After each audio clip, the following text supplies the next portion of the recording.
अपने मन को लेकर के चलते हैं भगवान के महारास लीला की ओर।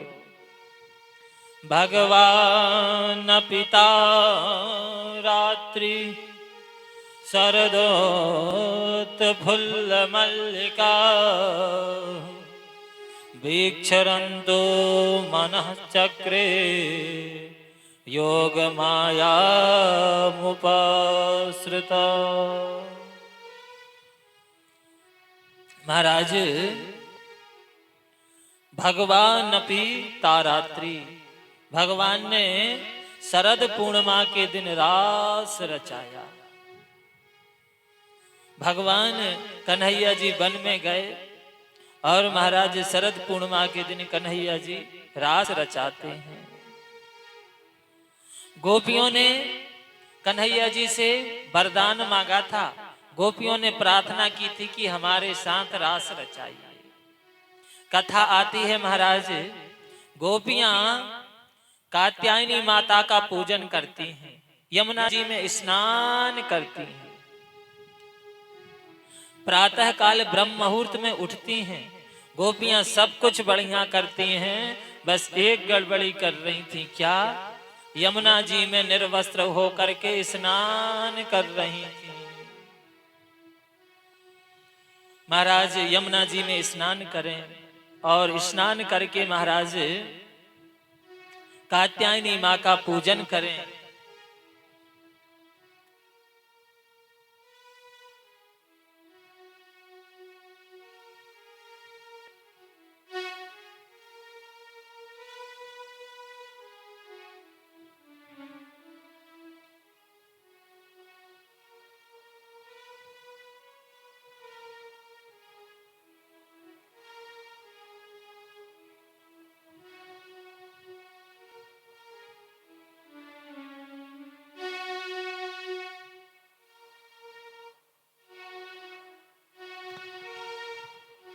सुंदर महाराज भगवान कहते हैं, गोपियां महाराज कात्यायनी माँ का पूजन करती हैं।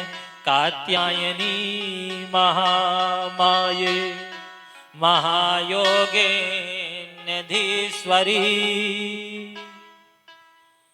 महाराज कात्यायनी माँ का पूजन करती हैं और कात्यायनी माता से प्रार्थना करती हैं, मैया हमें कन्हैया जी प्राप्त हों, ऐसी कृपा करो। महाराज इधर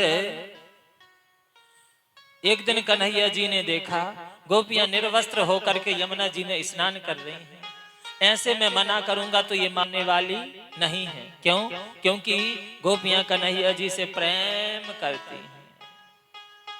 तो कन्हैया जी ने क्या किया, गोपियां स्नान कर रही थी, कन्हैया जी आए और कन्हैया जी ने गोपियों के वस्त्र उठाए और उठा करके ले गए और कदम के वृक्ष में महाराज टांग दिए। गोपियों ने देखा तो गोपियां कन्हैया जी से प्रार्थना कर रही हैं, भैया कन्हैया हमारे वस्त्र हमें दे दीजिए। फिर कन्हैया जी ने गोपियों को समझाया, कहा देखो आज मैंने आपके वस्त्र चुराए हैं तो मैं तो आपको वापस कर रहा हूँ। मेरी जगह अगर कोई और वस्त्र चुरा करके लेके जाता तो तुम लोग कैसे घर जा पाती। और कहा निर्वस्त्र होकर के कभी जल में स्नान नहीं करना चाहिए, क्योंकि जल के देवता होते हैं वरुण। निर्वस्त्र होकर के जल में स्नान करते हैं तो जल के देवता वरुण नाराज होते हैं। गोपियों को समझाया, गोपियों ने कन्हैया जी से क्षमा याचना की, कन्हैया जी ने वस्त्र प्रदान कर दिए। गोपियों ने कहा कन्हैया जी हमारे साथ आप रास रचाइए। कन्हैया जी ने कहा अभी नहीं, समय का इंतजार करो, सुंदर समय आने दो। गोपियां समय की प्रतीक्षा करने लगी। महाराज सुंदर समय आया, पूर्णिमा का समय आ गया। पूर्णिमा के दिन, शरद पूर्णिमा के दिन कन्हैया जी ने बंसी बजाई और बंसी की आवाज जिस गोपी ने सुनी वही गोपी कन्हैया जी से मिलने के लिए दौड़ी भागी चली आई। एक गोपी अपने महल में, भोजनालय में, रसोई घर में रोटी बनाती जावे, भोजन बनाती जावे और पति देव को परोसती जावे। उस गोपी ने सुना कन्हैया जी साधारण बंसी बजा रहे हैं, पर जिस गोपी ने बंसी की आवाज सुनी, उस गोपी को लगा कि कन्हैया जी हमारा नाम लेकर के हमें बुला रहे हैं, हमें पुकार रहे हैं। सो महाराज गोपी ने जैसे ही सुना दौड़ी भागी। रोटी बना रही थी, पतिदेव भोजन बना रही थी, पतिदेव बैठे बैठे भोजन पा रहे थे और गोपी बढ़िया गरम गरम रोटी बनाती जावे और पतिदेव को परोसती जावे। जैसे ही कन्हैया जी की आवाज सुनी बंसी की, महाराज पतिदेव को खाना परोसना भूल गई, रोटी बनाना भूल गई, दौड़ी भागी कन्हैया जी से मिलने के लिए। पतिदेव घर पर बैठे बैठे कहते रहे, एक और ले आओ, अब कोई हो तो लाए। महाराज आगे वर्णन आता है, महाराज आगे वर्णन आता है, एक गोपी अपने महल में उस गोपी का बालक रो रहा था, तो बालक को दुग्धपान करा रही थी, बालक को शांत करा रही थी। पर जैसे ही कन्हैया जी की बंसी की आवाज सुनी, बालक को रोता हुआ छोड़ा और दौड़ी भागी कन्हैया जी से मिलने के लिए। एक गोपी महाराज, एक गोपी के पति देव ने सास ससुर ने आने नहीं दिया। क्या किया? पति देव ने सास ससुर ने कन्हैया जी से मिलने के लिए नहीं आने दिया। ताला, एक कमरे में गेट बंद करके, द्वार बंद करके ताला लगा दिया। वो गोपी भगवान से प्रेम करती थी। महाराज वो गोपी शरीर छोड़ करके आत्मा से भगवान के पास चली गई और उन सारी गोपियों से पहले पहुंच गई। महाराज ब्रज की गोपियां कन्हैया जी से बड़ा अद्भुत प्रेम करती थी। श्री राधा रानी आ गई, सारी गोपियां आ गई। अब कन्हैया जी गोपियां कन्हैया जी के पास पहुंच गई। मध्य रात्रि, रात्रि के समय कन्हैया जी ने गोपियों से पूछा, ये बताइए आप लोग रात्रि के समय वन में क्यों आई हो? गोपियों को मन ही मन बड़ा क्रोध लगा। एक तो हमें बुला लिया, ऊपर से बंसी बजा करके बुलाया और ऊपर से पूछ रहे हैं क्यों आई हो? महाराज पर गोपियों ने कुछ जवाब नहीं दिया। गोपियों को क्रोध आ रहा है। फिर कन्हैया जी ही गोपियों के बदले कन्हैया जी ने कहा, अच्छा अच्छा समझ गया, आज शरद पूर्णिमा है तो शरद का चांद देखने आई होंगी। फिर भी गोपियां कुछ नहीं बोली। तो कन्हैया जी ने जवाब दिया, अच्छा अच्छा अब चांद देख लिया हो तो ये मन में ख्याल रहना चाहिए कि वन में बब्बर शेर भी रहते हैं। ऐसा ना हो चांद देखने के चक्कर में बब्बर शेर आपको ना देख ले। महाराज फिर भी गोपियां कुछ नहीं बोली। तो फिर कन्हैया जी गोपियों को क्रोध आ रहा है तो गोपियां क्या करने लगी, अपने पैर के अंगूठे से जमीन को रौंदने लगी। जमीन को रौंदने लगी तो कन्हैया जी ने कहा, गोपियों की अंतरात्मा में प्रकट होकर के, ये क्या कर रही हो? तो गोपियों ने कहा, गड्ढा खोद रही हैं। क्यों? कन्हैया जी से गोपियों ने कहा, कन्हैया जी हम घर द्वार सास ससुर पति पत्नी सबको छोड़ करके आपसे मिलने आए और आप ही हमें स्वीकार नहीं कर रहे हैं तो हम गड्ढा खोदकर इसी में आत्महत्या करके मर जाएंगी। कन्हैया जी ने कहा, पैर के अंगूठे से गड्ढा खोदोगी बरसों लग जाएंगे, कहो तो फावड़े की व्यवस्था करूं। महाराज गोपियों ने कहा, ना जी फावड़े की व्यवस्था नहीं करना, पैर के अंगूठे से तो हम लोग इसलिए खोद रहे हैं कि बरसों लग जाएं। और जब बरसों हम आपके इंतजार में खड़ी रहेंगी तो हो सकता है आपको दया आ जाए और आप हमें अपना लो, हमें स्वीकार कर लो। फिर कन्हैया जी गोपियों को पतिव्रता पत्नी का उपदेश देने लगे, कहने लगे इस प्रकार रात्रि के समय में पतिव्रता पत्नियों को वन में अकेले नहीं आना चाहिए। महाराज कहने लगे सास ससुर और पति की पूजा जाके बिन को धर्म न दूजा। पतिव्रता पत्नियों का उपदेश दिया। ऐसे ही महाराज एक जगह कथा चल रही थी, व्यास जी पतिव्रता पत्नी का उपदेश सुना रहे थे कि सास ससुर और पति की पूजा।